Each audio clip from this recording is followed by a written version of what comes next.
Life Adventure News. Now, let's talk about the Indian Army, which is saying 20 of its soldiers have been killed by Chinese troops in the disputed Kashmir region. This is the first deadly clash on this border in 45 years. Initially, the Indian Army said 3 soldiers had died and others were wounded.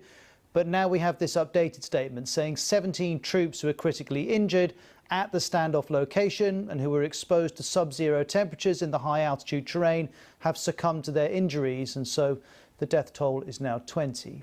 China, for its part, is accusing India of crossing the border and attacking its personnel. Well, let's have a look at the border in question. This is the Galwan River Valley area. Both sides have been deploying thousands of troops on either side in recent weeks. Well, let's speak to Shashank Joshi, defence editor of The Economist, who's live with us. Thank you very much for your time. Before we get into the details of the last 24 hours or so, help us understand why tensions have been growing in the last few weeks. Sure. Well, this is a strategic area for India. It's right up in the far north. For China, this is on the western edge of Tibet. As you pointed out, this is the first major attack since 1975, and that's partly because they've both learned how to manage their differences. The border is absolutely enormous. It's almost entirely undefined, so patrols effectively overlap. The reason tensions have been growing in the last few weeks isn't entirely clear, but it's probably to do with the fact that India has been upgrading the infrastructure on its own side of the border in this area known as Ladakh.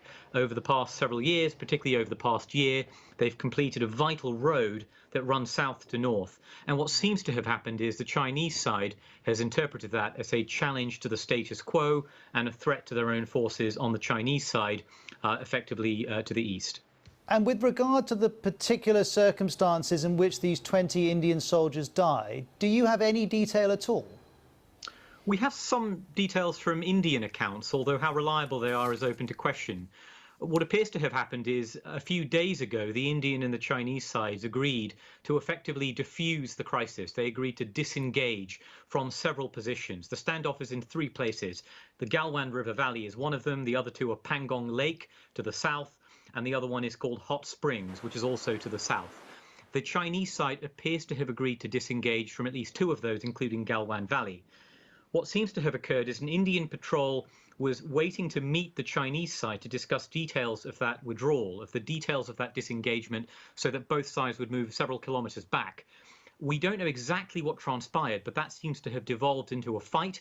Now, troops on both sides don't use weapons because they have various protocols and agreements to not do so over the years.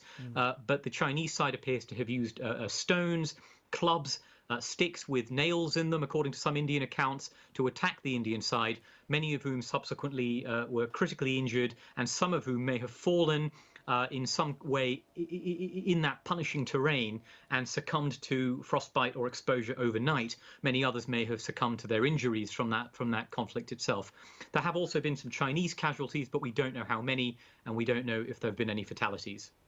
And as we listen to these extraordinary accounts coming in, what's the strategic context here, aside from the national pride of these moments being played out on the international stage? Why are both countries so focused on this particular border? Well, let's remember here that India and China are not just Asia's 2 biggest rising powers, or 2 of the world's most important rising powers.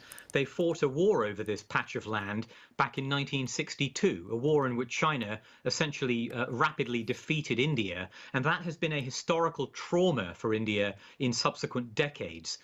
Now, they stabilized the border in many ways. As you said, there hasn't been a shot fired since 1975.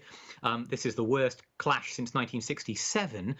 But at the same time, they have been competing for influence all over Asia. India doesn't like the fact that China is allied very closely to Pakistan, that the Chinese navies is increasingly busy in the Indian Ocean.